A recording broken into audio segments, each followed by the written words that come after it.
Good morning, everybody. Good morning on the West Coast. We're out here in California. Good morning, or good afternoon on the East Coast, and somewhere in between in the Midwest. I'm Eric White. I am the president of Seismic Capital, and I welcome you to our second Seismic Capital First Thursday short webinar. Today, we'll be covering our holding company structure, and how it benefits you. As noted in the invitation, it's all about control and ratios and creating a better structure for venture companies to thrive. Before we start, I want to thank our syndication sponsors at Tango Equity. That's Bob, Nick, and Mike, for bringing so many of you to this webinar. I'm also joined today by my partner and co-founder, Stephen Weinstein, our CEO. Say hello, Stephen. Hello, Stephen. Exactly. Well, I should note that last month, the Los Angeles Business Journal, which is a substantial publication here in Los Angeles, named Alice Newhouser the CFO of the year. She's also a partner of ours, and congratulations to Alice, and she won that in the small private business category. It was a big honor for Alice and for Seismic by reflection. Congratulations, Alice. So let's talk about holding companies in general and about Seismic. And Stephen, how about you kick it off? Well, thanks, Eric. We're the first venture capital company to work in a holding company structure that we know of. It gave us a lot of advantages when we started off, and it'll continue as we go forward. To begin with, what's a holding company? It's a company that's a financial vehicle that owns and controls other assets. In our case, it's other companies and cash. We chose to become a holding company for a couple of reasons. One is that we wanted to make sure that anybody who wanted to invest with us would be allowed to. And as a holding company, we can accept investments from non-accredited investors, accredited investors, institutions, family offices, pension funds. We thought that was very important going in, and there's no other structure that would allow us to do that. Being a holding company also gives us the ability to save some money by not having to be governed by the 40 Act, the so-called Investment Act of 1940, which is very expensive to have compliance officers and so forth in order to make sure that all the requisite filings are happening. We do a significant amount of filing already. As a Regulation A company with the SEC, we file audited financials, we file reports, we file updates, but not having the cost of the 40 Act is a big benefit for our investors.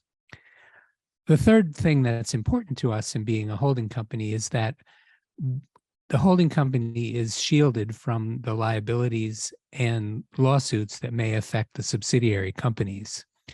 So in that regard, as we acquire companies and as we invest in them, they're their own little operating fiefdoms. We control them through owning them. They have separate boards for each one. We're represented on the boards. And if something were to happen to one of those companies, like we had to shut it down, or it was faced with a significant lawsuit, the costs and burdens of those activities don't travel uphill to the parent company. It's not easy to be a holding company. We've got to maintain certain ratios. We have to have 80% of our assets invested in investments that we control. By choice, we've, at least for now, determined that all of our assets are going to be invested in assets that we control. So there's no questions about what happens to, for instance, roll-ups when it's time to do our periodic accounting. We have to value our companies every 6 months, which is a burden that we do have to face, but it'll help us when we establish our share price in the open market. If we're tracking what every asset in our portfolio is worth, it's not hard to come up with what the value of our shares should be. Many people have heard of holding companies, but maybe they haven't focused on it. Berkshire Hathaway today is probably the most famous holding company. It's run by Warren Buffett, the so-called Wizard of Omaha, has very diverse holdings, Geico Insurance, which provides a very large proportion of its income, Duracell batteries, Dairy Queen, See's candies, and other assets in that company. I think we've probably heard of some other holding companies over time. ITT was one that many people were familiar with in the 70s and 80s. Today, some of the famous companies like Facebook and Alphabet and Amazon are all holding companies that own diverse companies within their structure. Let's skip to the next page, and I'll ramble on for another minute about how we took this holding company structure and we molded it to our purposes so that we can provide the kind of backing for the companies that we're going to bring into our portfolio and make sure that they can thrive.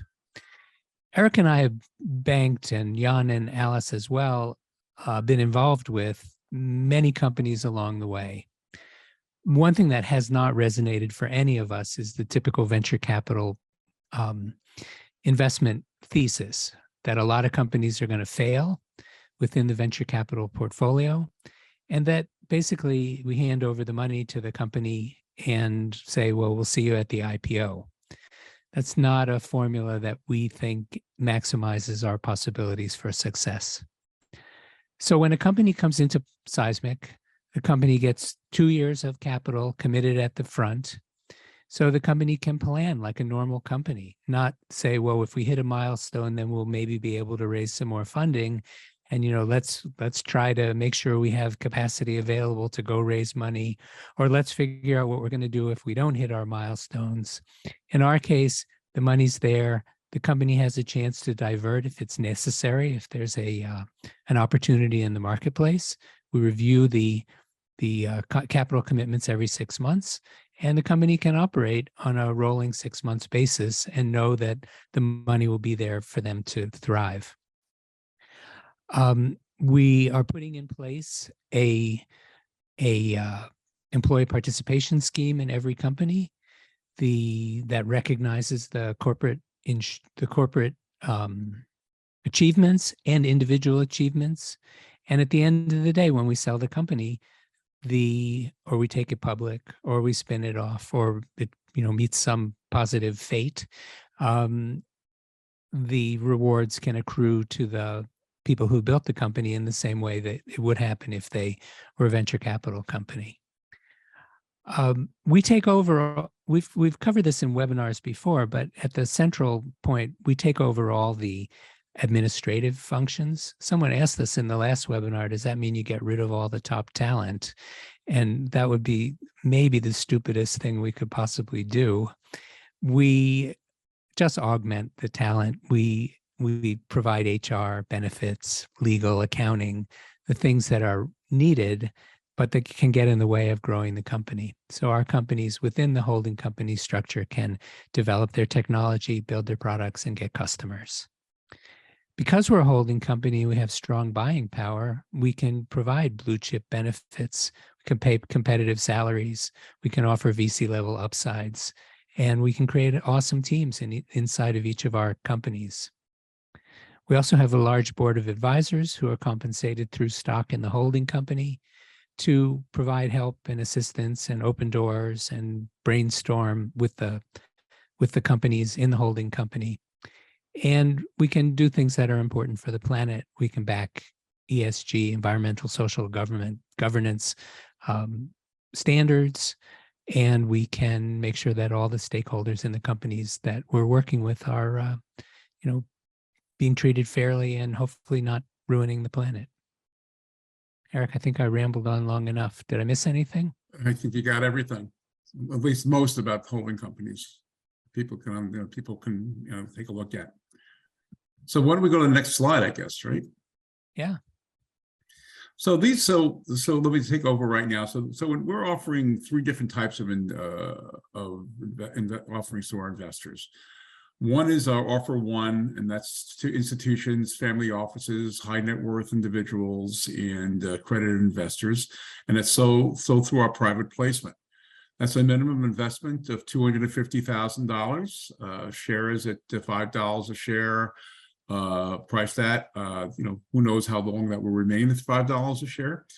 Includes a 3-year warrant to purchase additional shares. And I think we mentioned this in our early webinars, and you can take a look at it. We're also a qualified small business stock for tax protection.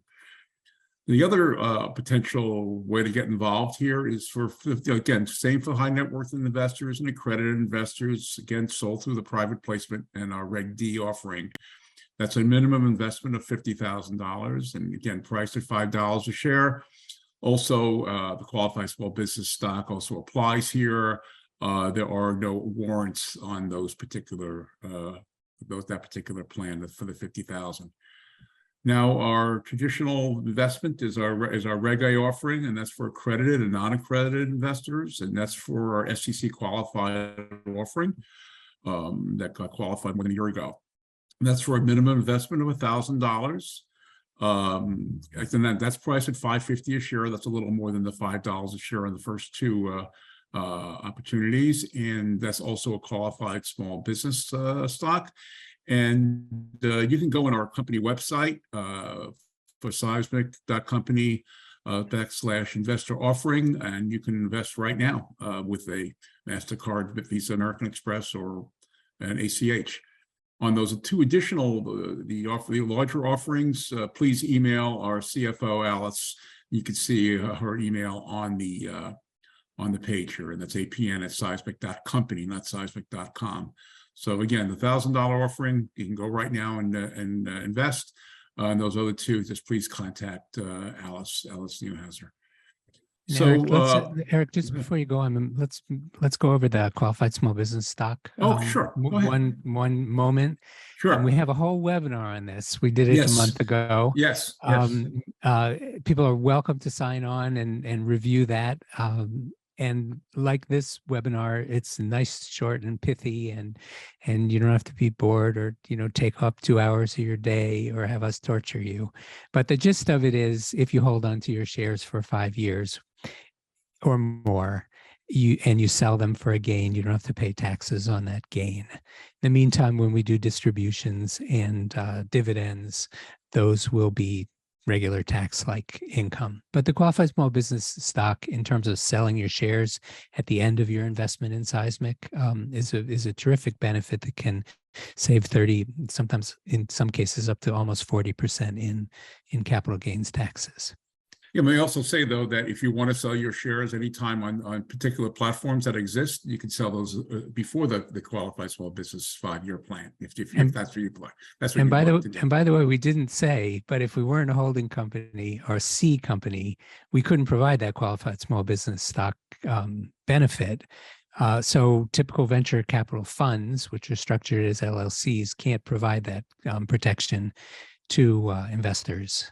And that's one of the benefits of the holding company that we didn't actually touch on. And one of the benefits of Seismic that other companies just don't have in the space, which is, multiple different ways. Again, the holding company structure, the qualified small business, $1,000 minimum investment. Again, that doesn't occur in other venture capital companies. Yeah. Eric, there's some questions that came in across the transom while we were yammering on. Okay. The first one is, are there other notable holding companies besides Berkshire Hathaway that I might have heard of? You mentioned those earlier. You mentioned Amazon, which owns Zappos and Whole Foods, and Alphabet, which is Google. They own YouTube and Next and other companies. So yeah, there definitely are other ones that you may know out there. And then we got another one. What happens if a subsidiary of a holding company goes bankrupt? How does that affect the parent? You could take that. Well, there are numerous benefits to organizing a business as a holding company. One of the biggest is risk management. If a subsidiary is sued and winds up owing a lot of money, for instance, the holding company or the parent company is not liable for those debts. A subsidiary can file for bankruptcy protection. The holding company doesn't have to make good on the debts of the subsidiary. So I think that answers that question. Yeah, I see another question. Here. You said, the question says, you said on an early webinar that eventually you'll sell some of the companies you invest in. How would that work? Well, I'll take this. Well, being a holding company makes it easier to divest businesses. It's simpler to sell a wholly owned subsidiary that operates separately from other subsidiaries than to carve out assets for sale. So it's actually, again, it's simpler and makes it easier for us internally. And obviously at the end of the day for our investors. And it's probably worth us noting that, one of our plans here is to grow these companies, make them successful, let them own their sector, and then either take them public or sell them or spin them off or sell them to a strategic buyer or sell them back to the management. And all of those possibilities are enhanced when you don't have to have a lot of people making the decision to do it. So inside the holding company structure, the holding company will make the decision.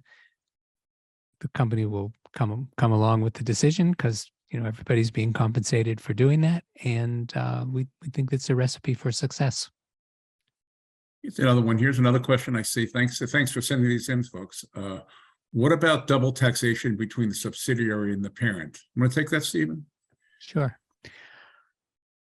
So money can pass upstream. If it's a dividend, for instance, there's no taxation when it goes from the subsidiary up to the parent company.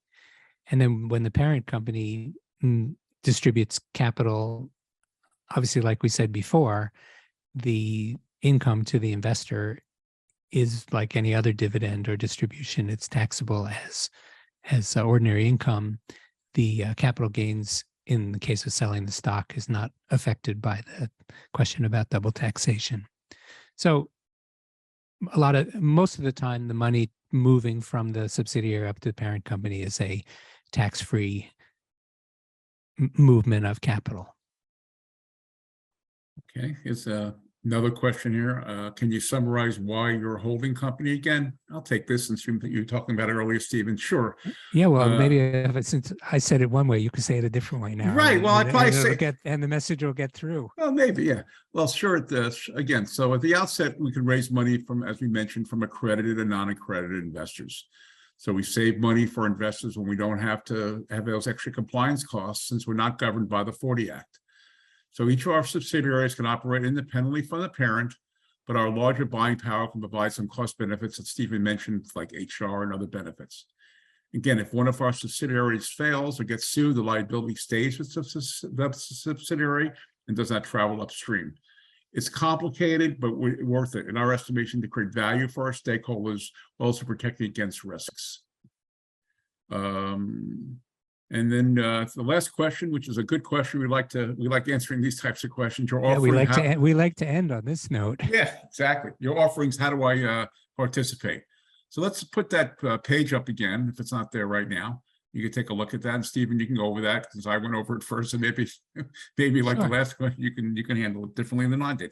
Sure. We welcome investors at all levels, from people making their first investments all the way up to very established investors and institutions and pension funds. We have two offerings in the market now. One is a Regulation D offering filed with the SEC. It has two flavors for investors of $250,000 and above, shares at $5, warrants included to buy more shares for 3 years, and the qualified small business stock capital gains tax exemption. The second flavor of that Reg D offering is for investors at $50,000 and above, up to $250,000, which gives them shares at $5 and the qualified small business stock tax exemption. The other offering that's in the market is our SEC qualified Regulation A offering, minimum investment of $1,000, shares at $550, same QSBS tax protection. Great. And again, again, if you want to go into our website, that's seismic.company, this information is in there, and you can invest through that website. And I think we're about done. And I think we promised everybody under 15 minutes, and I think it's quite possible that we pulled it off. We almost did. So we'll say goodbye. Yeah. So goodbye. Say goodbye, Bye, Stephen. Eric. Bye, Eric. Thanks, everybody.